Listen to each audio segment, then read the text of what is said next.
অনেক সময় মনের কথা ভালোবাসার মানুষ না বুঝলে আমরা রাগ করে বসে থাকি। বুঝো না, তুমি বুঝো না, তুমি আমার সাথে সংসার করে এত বছর, আমি মুখে না বললো কি তুমি আমার মনের কথা বুঝো না, বুঝো না। বেশিরভাগ এই ফেসে পড়ে জামাইরা। আর একটু জোরে বলে না, বেশিরভাগ এই ফেসে পড়ে জামাইরা। বউয়ে আশা করে আমি বলবো না, তারপরে যেন আমার জামাই বুঝে নাই।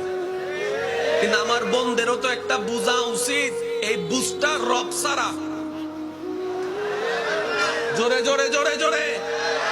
আকাশ তত তাড়াতাড়ি পরিবর্তন হয় না, মানুষের মন যত তাড়াতাড়ি পরিবর্তন হয়ে যায়। সেজন্য আশাটা রবের দিকে করেন, বান্দা হিসেবে ভালো ফায়দা পাওয়া যাবে। আর যদি আমাদের জামাইদের উপরে করেন, কিয়ামত পর্যন্ত আশা পূরণ হওয়ার সম্ভাবনা মাঝে মধ্যে হইলে হইতে পারে, যদি আল্লাহর দয়া হয়। খামাখা এই সমস্ত বিষয় নিয়ে সংসারে অশান্তি করার কোনো দরকার, জোরে বলতে হবে দরকার।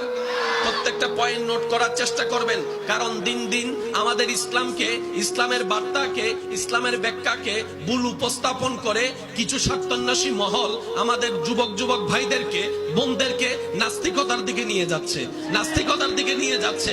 তারা বুঝাতে চাচ্ছে ইসলামের কোনো ভিত্তি নেই, তারা জানাতে চাচ্ছে ইসলাম জঙ্গিবাদের ধর্ম, তারা বুঝাতে চাচ্ছে ইসলাম হচ্ছে আক্রমণের ধর্ম, তারা বুঝাতে চাচ্ছে ইসলাম সন্ত্রাসীর ধর্ম। শ্রদ্ধার সাথে বলতে চাই, এই বিশ্বের ইতিহাসে পৃথিবীর জমিনে, মাটির উপরে, আসমানের নিচে যদি মায়া শব্দটা কেউ প্রতিষ্ঠিত করে দেখাইতে পারে, তিনি আমাদের নবী রাহমাতুল লিল আলামিন, রাহমাতুল লিল আলামিন, রাহমাতুল লিল আলামিন। ভালোবাসা কাকে বলে জগৎ দেখে নাই, আরে জগৎ তো দেখেছে। বাবা হয়ে কিভাবে জীবন্ত মেয়েকে কবর দিয়েছে, জগৎ দেখেছে, জগৎ দেখেছে। এই নবী এসে এই বাবাদের চিন্তা পরিবর্তন করে আজকে মেয়ের বাবারা মেয়ে কুলে নিয়ে গালের মধ্যে চুমু খাচ্ছে শুধু নবীর কারণে। সুবহানাল্লাহ। আল্লাহ